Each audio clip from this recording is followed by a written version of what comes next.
Hey everyone, I'm Mind, and this is set number 71749, Final Flight of the Destiny's Bounty from the LEGO Ninjago theme. This is a 4+ set which contains 147 pieces, 4 minifigures, and retails for $39.99 in the US. This set was sent to me by the LEGO Group through the LEGO Ambassador Network, but all opinions expressed in this video are my own. So here's the main build of the Final Flight of the Destiny's Bounty, the Destiny's Bounty itself. This is based off the Season 5 Possession version of the Destiny's Bounty, though obviously downscaled to fit the 4+ model. And this build is really weird. It does something that I've never seen before in any other LEGO set. I know obviously 4+ uses different pieces to make it easier for young kids to build, but the whole of this boat is just so strange to me. So here's what the underside of the boat looks like, and you can see it doesn't feel like LEGO, and even texture wise it doesn't feel like LEGO. It's got this sandpapery type feel. Not as rough as sandpaper, but it's not nearly as smooth as LEGO usually is. It feels like an entirely different type of plastic, and it's just so unlike LEGO to me. It just feels bizarre. And just add that to the shaping, which just feels so unnatural, especially this break point in the middle. It feels like a kid's toy boat that just has a LEGO plate glued on top of it, and that's essentially what it is. This entire brown section on top of the hull is actually connected to the piece this isn't a plate on top, all of this is one part. And when I took it out of the box, I was just blown away by how strange it really was. It doesn't look bad, and I guess it's good for play. It just feels not like LEGO to me.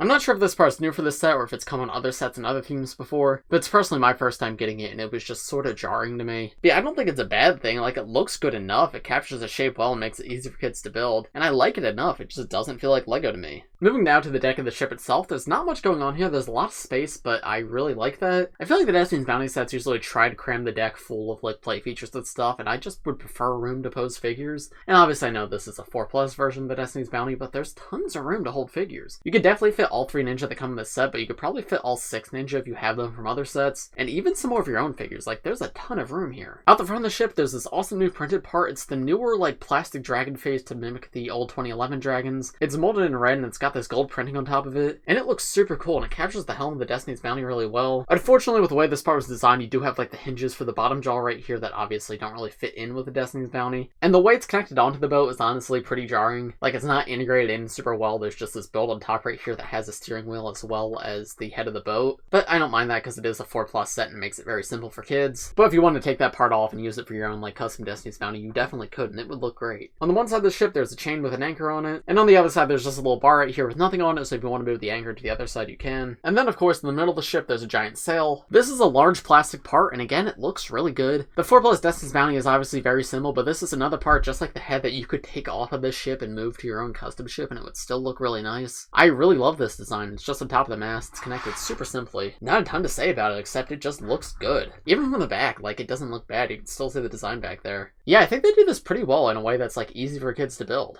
After the sail, the floor of the ship drops down a little bit, and that leads into an interior. And the interior doesn't have much going on, it's just more room to hold figures. But you can get easy access to it either by flipping up these black blades in the back, or just by looking in the back of the ship. You can see there's a few slope pieces in there for detailing. There's these gold window pieces and these giant red slope pieces right here to have the back of the ship arc up. And then these gold blades coming out the back are supposed to represent the thrusters of the ship that allow it to fly. So you can have them pointing straight back out, or you can have them pointing down to have it flying in the air. That's a simple way to do that transformation, but I think the end result's actually pretty effective. And I think that's about it for the Destiny's Bounty. Honestly, this is a solid 4+ bounty, and even just a solid cheaper bounty. If you don't want to spend the $130 on the Legacy Bounty, this is a fine alternative. It's definitely nowhere near as good, but it still definitely looks like the Destiny's Bounty. There's tons of room to pose figures. So honestly, I think it's really solid. Yeah, I don't really have many complaints with this. It's simple, but it's supposed to be, and I quite like it. The next build in this set is this ghost structure right here. This is very similar to the one that came in the Stormfighter battle from last year, which is a little redundant. There's a limited number of Ninjago 4+ sets. It's kind of lame that you have 2 very similar builds in 2 of them. Now, to be fair, one was for the good guys and one was for the bad guys, so I guess this is a little different, but it just doesn't make it the most interesting considering we've gotten something very similar before. Based on the aesthetic of this, though, you can imagine this is a part of the City of Styx, that you have this little bridge going over water, and it's very simple. There's this room to hold a chest in the middle, which we'll take a look at in a moment. 2 prison cells, which open up and you can store some ninja in there. These swords for detailing at the top, though, you could take those off and use them as weapons. Just the teeth pieces for ghostly detailing. I like these 2 lanterns right here. These are originally from the Harry Potter theme, but it's cool to see them in more different themes, and they're great parts. And there's how it looks in the back. You can actually see there's a gap right here between the back wall and the jail cell. I don't know why that is. You can't fit a figure in there. A figure is actually trapped if you put them in the jail cell. But there's just this weird gap right here. I don't know why they didn't build a wall up right here. Very weird decision, very easy fix, but but yeah, I don't know why they did it like that. I guess it could be so you can like stick a finger in here and like pull down the back wall of the cell to let the ninja escape. That's an idea, but I think there's probably a better way to pull that off. But anyway, if you're curious, you can open up the jail cell like that, put a character inside, close it back up, and there's how they look trapped. And that's about it for this one. It's a fun aesthetic, cool to get like more villain-based stuff, but as a whole, pretty mediocre build. I think the jail cells are fun. I could imagine really enjoying playing with the jail cells as a kid, but yeah, there's not much here, and I feel like the 4+ set from last year like executed this whole idea better. Here's that treasure chest that I took off the build earlier, and if I open up and pour it out, you can see there's 4 items in there, a yellow crystal, a green crystal, as well as 2 gold bar pieces. These are fun inclusions. I remember the crystal pieces were like really fun when I was a kid, so it always makes me happy to see them, and gold bars are always nice to get. Whenever I get a set like this, I try to like put myself in the shoes of like someone so young who can only get 4+ sets, and like there probably isn't many 4+ sets that come with parts like these. So having these parts here, like that's really exciting. And of course the treasure chests themselves are always really fun too. Next we have like this ghost dragon in the set, and I don't like this guy that much. There's some cool parts here. These wings are awesome, and I love the printing on the face. The face print's incredible. I love like the lime green eyes and like the ghostly splatter effect around them, but the rest of him is just like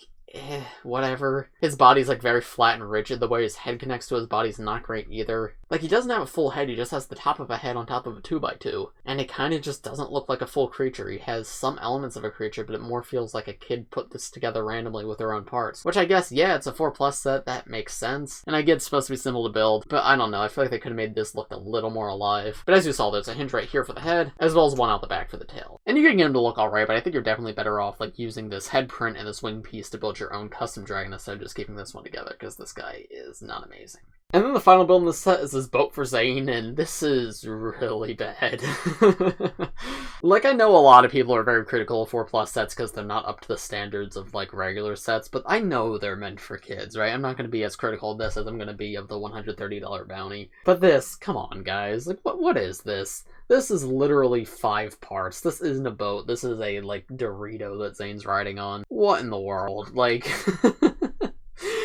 I can't complain because it's just extra parts that were added to the set. Like, this didn't have to be here. But it's pretty lame. Like, there's nothing about it here. Even, like, making this black piece out the front printed would have given this something to make it, like, a little more special. But this is literally just, like, the extra parts been put together. Very silly looking. Does not look very good at all. So here are the first 2 minifigures in the set. We have Legacy Kai and Legacy Jay. These 2 are both rather boring. Obviously, they're Legacy 1 figures. I think everybody's tired of Legacy 1 figures just, like, in general. Especially Legacy Kai, he comes in like 14 sets, but they're even boring in the context of 4+ because both of these guys come in multiple other 4+ sets. Kai especially comes in pretty much every 4+ set available right now except for Jay's Electromech. And again, I try to like put myself in the shoes as like a little kid who can only get 4+ sets because they're not old enough for big Lego sets yet. If you're that kid, you have a million Legacy Kais and you don't have a single Cole minifigure. So it's kind of disappointing they choose to put Kai in yet another set instead of giving us Cole or Lloyd or Nia, who haven't come in any 4+ sets in years.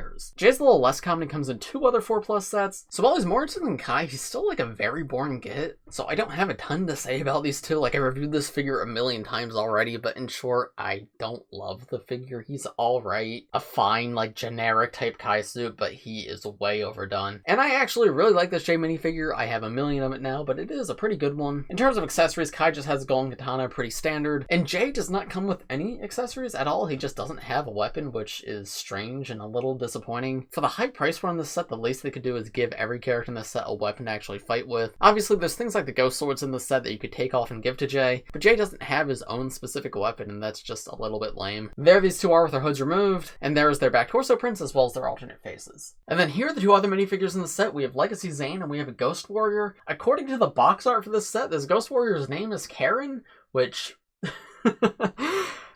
That's just really funny to me. Like, of all the names, you choose Karenn for this ghost?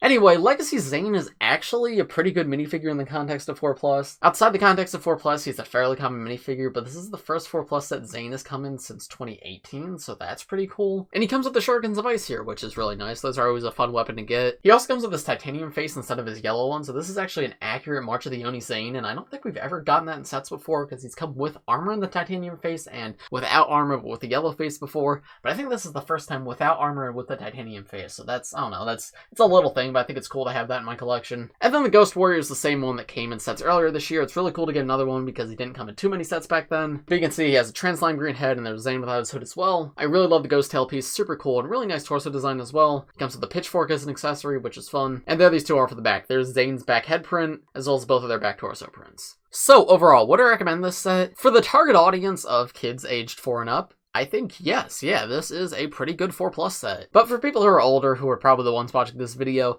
you probably don't need it. There's some fun parts here that I feel like you could use to make something a lot better. And the Destiny's Bounty itself is sort of a spectacle to behold, just the way it's built, and that like whole piece is very interesting to me. And if you're like on a budget and you really want Destiny's Bounty and you can't get the big one, like this one is fine. Obviously it's not nearly to the level of detail of the big one, but it still looks like the Destiny's Bounty, so if you want a Destiny's Bounty for cheap, this is a good option. The price of the set is a little high. I think $30 would have been way fairer. But 40 isn't bad considering like the large pieces in this set. And I like getting ghost stuff. Ghost stuff is very cool. We haven't gotten like actual proper like villain ghost stuff since 2015, so it's cool to see more of it here. I hope to see it in more like full-size sets in the future. But yeah, as a whole, I was satisfied with this set. Nothing spectacular, but I think it's solid overall, and it's especially a very good 4+ set, which is what it's aiming to be. But those are just my thoughts. Let me know what you guys think in the comments below. If you enjoyed this video, please post like and subscribe if you're new. I do LEGO and Ninjago videos like this every single day, so if you subscribe, you'll be the first to see them. Thanks for watching, everybody, and I will see you in the next one. Bye.